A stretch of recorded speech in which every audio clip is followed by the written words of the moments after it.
ओम शांति। आज 15 सितंबर 2020 बाबा के महावाक्य है। मीठे बच्चे, बाप आए हैं तुम्हें ज्ञान का तीसरा नेत्र देने, जिससे तुम सृष्टि के आदि मध्य अंत को जानते हो। प्रश्न है, शेरनी शक्तियां ही कौन सी बात हिम्मत के साथ समझा सकती है? उत्तर है, दूसरे धर्म वालों को यह बात समझाना है कि बाप कहते हैं तुम अपने को आत्मा समझो, परमात्मा नहीं। आत्मा समझकर बाप को याद करो तो विकर्म विनाश होंगे और तुम मुक्ति धाम में चले जाएंगे। परमात्मा समझने से तुम्हारे विकर्म विनाश नहीं हो सकते। यह बात बहुत हिम्मत से शेरनी शक्तियां ही समझा सकती है। समझाने का भी अभ्यास चाहिए। शांति। बच्चे अनुभव कर रहे हैं रूहानी याद की यात्रा में कठिनाई देखने में आती है। भक्ति मार्ग में दर दर ठोकरें खानी ही होती हैं। अनेक प्रकार के जप तप यज्ञ करते, शास्त्र आदि पढ़ते हैं, जिस कारण ही ब्रह्मा की रात कहा जाता है। आधा कल्प रात, आधा कल्प दिन। ब्रह्मा अकेला तो नहीं होगा ना। प्रजापिता ब्रह्मा है तो जरूर उनके बच्चे कुमार कुमारियां भी होंगे, परंतु मनुष्य नहीं जानते हैं। बाप ही बच्चों को ज्ञान का तीसरा नेत्र देते हैं, जिससे तुमको सृष्टि के आदि मध्य अंत का ज्ञान मिला हुआ है। तुम कल्प पहले भी ब्राह्मण थे और देवता बने थे। जो बने थे वही फिर बनेंगे। आदि सनातन देवी देवता धर्म के तुम हो। तुम ही पूज्य और पुजारी बनते हो। अंग्रेजी में पूज्य को वर्शिप वर्दी और पुजारी को वर्शिपर कहा जाता है। भारत ही आधा कल्प पुजारी बनता है। आत्मा मानती है हम पूज्य थे, फिर हम ही पुजारी बने हैं। पूज्य से पुजारी फिर पूज्य बनते हैं। बाप तो पूज्य पुजारी नहीं बनते। तुम कहेंगे हम पूज्य पावन सो देवी देवता थे, फिर 84 जन्मों के बाद कंप्लीट पतित पुजारी बन जाते हैं। अभी भारतवासी जो आदि सनातन देवी देवता धर्म वाले थे, उन्हों को अपने धर्म का कुछ भी पता नहीं है। तुम्हारी इन बातों को सब धर्म वाले नहीं समझेंगे। जो इस धर्म के कहाँ कन्वर्ट हो गए होंगे वही आएंगे। ऐसे कन्वर्ट तो बहुत हो गए हैं। बाप कहते हैं जो शिव और देवताओं के पुजारी हैं उनको सहज है। अन्य धर्म वाले माथा खपाएंगे। जो कन्वर्ट होगा उनको टच होगा और आकर समझने की कोशिश करेंगे, नहीं तो मानेंगे नहीं। आर्य समाजियों में से भी बहुत आए हुए हैं। सिख लोग भी आए हुए हैं। आदि सनातन देवी देवता धर्म वाले जो कन्वर्ट हो गए हैं उनको अपने धर्म में जरूर आना पड़ेगा। झाड़ में भी अलग अलग सेक्शन है, फिर आएंगे भी नंबरवार। टाल टालियां निकलती रहेंगी। वह पवित्र होने कारण उन्हों का प्रभाव अच्छा निकलता है। इस समय देवी देवता धर्म का फाउंडेशन है नहीं, जो फिर लगाना पड़ता है। बहन भाई तो बनाना ही पड़े। हम एक बाप के बच्चे, सब आत्माएं भाई भाई हैं। फिर भाई बहन बनते हैं। अब जैसे कि नई सृष्टि की स्थापना हो रही है, पहले पहले है ब्राह्मण नई सृष्टि की स्थापना में प्रजापिता ब्रह्मा तो जरूर चाहिए। ब्रह्मा द्वारा ब्राह्मण होंगे। इनको रुद्र ज्ञान यज्ञ भी कहा जाता है। इसमें ब्राह्मण जरूर चाहिए। प्रजापिता ब्रह्मा की औलाद जरूर चाहिए। वह है ग्रेट ग्रेट ग्रैंडफादर। ब्राह्मण है पहले नंबर में चोटी वाले। आदम बीवी एडम ईव को मानते भी हैं। इस समय तुम पुजारी से पूज्य बन रहे हो। तुम्हारा सबसे अच्छा यादगार मंदिर दिलवाड़ा मंदिर है। नीचे तपस्या में बैठे हैं, ऊपर में राजाई, और यहाँ तुम चैतन्य में बैठे हो। यह मंदिर खलास हो जाएंगे, फिर भक्ति मार्ग में बनेंगे। तुम जानते हो अभी हम राजयोग सीख रहे हैं, फिर नई दुनिया में जाएंगे। वह जड़ मंदिर तुम चैतन्य में बैठे हो। मुख्य मंदिर यह ठीक बना हुआ है। स्वर्ग को नहीं तो कहाँ दिखाए, इसलिए छत में स्वर्ग दिखाया है। इस पर बहुत अच्छा समझा सकते हो। बोलो भारत ही स्वर्ग था, फिर अब भारत नरक है। इस धर्म वाले झट समझेंगे। हिंदुओं में भी देखेंगे तो अनेक प्रकार के धर्मों में जाकर पड़े हैं। तुमको बहुत मेहनत करनी पड़ती है निकालने में। बाबा ने समझाया है, अपने को आत्मा समझ मामेकम याद करो, बस और कुछ बात ही नहीं करनी चाहिए। जिनका अभ्यास नहीं उनको तो बात करनी भी नहीं चाहिए, नहीं तो बीके का नाम बदनाम कर देते हैं। अगर दूसरे धर्म वाले हैं तो समझाना चाहिए कि यदि तुम मुक्ति धाम में जाना चाहते हो तो अपने को आत्मा समझो, बाप को याद करो। अपने को परमात्मा नहीं समझो। अपने को आत्मा समझ बाप को याद करेंगे तो तुम्हारे जन्म जन्मांतर के पाप कट जाएंगे और मुक्ति धाम में चले जाएंगे। तुम्हारे लिए यह मन मना भव का मंत्र ही बस है, परंतु बात करने की हिम्मत चाहिए। शेरनी शक्तियां ही सर्विस कर सकती हैं। सन्यासी लोग बाहर में जाकर विलायत वालों को ले आते हैं कि चलो तुमको स्पिरिचुअल नॉलेज देवे। अब वह बाप को तो जानते ही नहीं, ब्रह्म को भगवान समझ कह देते इसको याद करो, बस यह मंत्र दे देते हैं। जैसे किसी चिड़िया को अपने पिंजड़े में डाल देते हैं, तो ऐसे ऐसे समझाने में भी टाइम लगता है। बाबा ने कहा था, हर एक चित्र के ऊपर लिखा हुआ हो शिव भगवान वाच। तुम जानते हो इस दुनिया में धनी बिगैर सब निधन के हैं।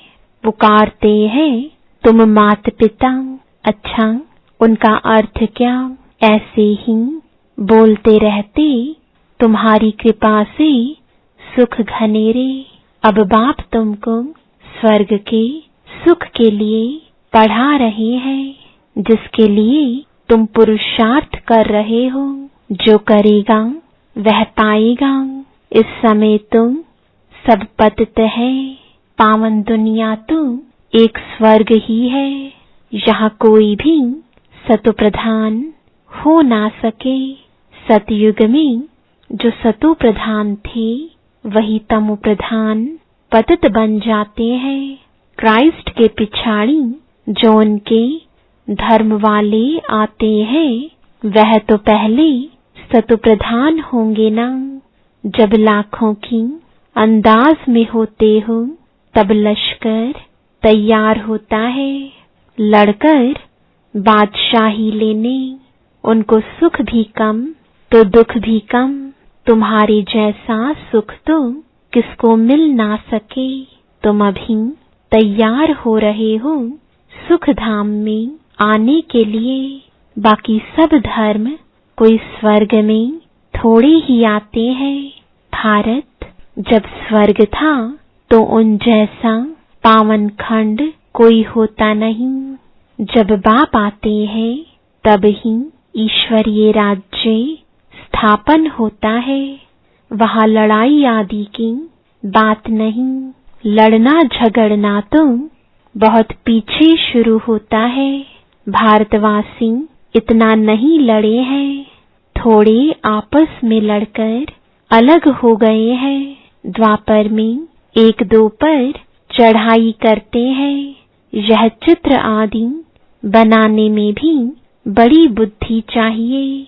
यह भी लिखना चाहिए कि भारत जो स्वर्ग था सो फिर नर्क जैसा कैसे बना है, आकर समझो। भारत सदगति में था, अब दुर्गति में है। अब सदगति को पाने के लिए बाप ही नॉलेज देते हैं। मनुष्यों में यह रूहानी नॉलेज होती नहीं, यह होती है परमपिता परमात्मा में। बाप यह नॉलेज देते हैं आत्माओं को। बाकी तो सब मनुष्य मनुष्यों को ही देते हैं। शास्त्र भी मनुष्यों ने लिखे हैं, मनुष्यों ने पढ़े हैं। यहाँ तुम्हें रूहानी बाप पढ़ाते हैं और रूह पढ़ती है। पढ़ने वाली तो आत्मा है ना, वह लिखने और पढ़ने वाले मनुष्य ही हैं। परमात्मा को तो शास्त्र आदि पढ़ने की दरकार नहीं। बाप कहते हैं इन शास्त्रों आदि से किसकी भी सदगति हो नहीं सकती। मुझे ही आकर सबको वापस ले जाना है। अभी तो दुनिया में करोड़ों मनुष्य हैं। सतयुग में जब इन लक्ष्मी नारायण का राज्य था तो वहाँ 9 लाख होते हैं। बहुत छोटा झाड़ होगा। फिर विचार करो इतनी सब आत्माएं कहाँ गईं? ब्रह्म में व पानी में तो नहीं लीन हो गई। वह सब मुक्तिधाम में रहती है। हर एक आत्मा अविनाशी है। उनमें अविनाशी पाठ नोंधा हुआ है जो कभी मिट नहीं सकता। आत्मा विनाश हो ना सके। आत्मा तो बिंदी है। बाकी निर्वाण आदि में कोई भी जाता नहीं। सबको पाठ बजाना ही है। जब सब आत्माएं आ जाती हैं तब मैं आकर सबको ले जाता हूँ। पिछाड़ी में है ही बाप का पाठ। नई दुनिया की स्थापना, फिर पुरानी दुनिया का विनाश। यह भी ड्रामा में नोंद है। तुम आर्य समाजियों के झुंड को समझाएंगे तो उसमें जो कोई इस देवता धर्म का होगा उनको टच होगा। बरोबर यह बात तो ठीक है। परमात्मा सर्वव्यापी कैसे हो सकता? भगवान तो बाप है, उनसे वर्षा मिलता है। कोई आर्य समाजी भी तुम्हारे पास आते हैं ना, उनको ही सैपलिंग कहा जाता है। तुम समझाते रहो, फिर तुम्हारे कुल का जो होगा वह आ जाएगा। भगवान बाप ही पावन होने की युक्ति बताते हैं। भगवानुवाच मामेकम याद करो, मैं पतित पावन हूँ। मुझे याद करने से तुम्हारे विकर्म विनाश होंगे और मुक्तिधाम में आ जाएंगे। यह पैगाम सब धर्म वालों के लिए है। बोलो, बाप कहते हैं, देह के सब धर्म छोड़ मुझे याद करो तो तुम तमो प्रधान से सतो प्रधान बन जाएंगे। मैं गुजराती हूँ, फलाना हूँ, यह सब छोड़ो, अपने को आत्मा समझो और बाप को याद करो। यह है योग अग्नि, संभाल कर कदम उठाना है। सब नहीं समझेंगे। बाप कहते हैं, पतित पावन मैं ही हूँ, तुम सब हो पतित। निर्वाण धाम में भी पावन होने बगैर आ ना सके। रचना के आदि मध्य अंत को भी समझना है। पूरा समझने से ही ऊंच पद पाएंगे। थोड़ी भक्ति की होगी तो थोड़ा ज्ञान समझेंगे। बहुत भक्ति की होगी तो बहुत ज्ञान उठाएंगे। बाप जो समझाते हैं उसको धारण करना है। वानप्रस्थियों के लिए और ही सहज है। गृहस्थ व्यवहार से किनारा कर लेते हैं। वानप्रस्थ अवस्था 60 वर्ष के बाद होती है। गुरु भी तब करते हैं। आजकल तो छोटेपन में ही गुरु करा देते हैं। नहीं तो पहले बाप, फिर टीचर, फिर 60 वर्ष के बाद गुरु किया जाता। सदगति दाता तो एक ही बाप है। यह अनेक गुरु लोग थोड़े ही हैं। यह तो सब पैसे कमाने की युक्तियां हैं। सतगुरु है ही एक, सबकी सदगति करने वाला। बाप कहते हैं, मैं तुमको सब वेदों शास्त्रों का सार समझाता हूँ। यह सब है भक्ति मार्ग की सामग्री। सीढ़ी उतरना होता है। ज्ञान, भक्ति, फिर भक्ति का है वैराग्य। जब ज्ञान मिलता है तब ही भक्ति का वैराग्य होता है। इस पुरानी दुनिया से तुमको वैराग्य होता है। बाकी दुनिया को छोड़ कहाँ जाएंगे? तुम जानते हो यह दुनिया ही खत्म होनी है। इसलिए अब बेहद की दुनिया का संन्यास करना है। पवित्र बनने बगैर घर जा ना सके। पवित्र बनने के लिए याद की यात्रा चाहिए। भारत में रक्त की नदियां होने के बाद फिर दूध की नदियां बहेंगी।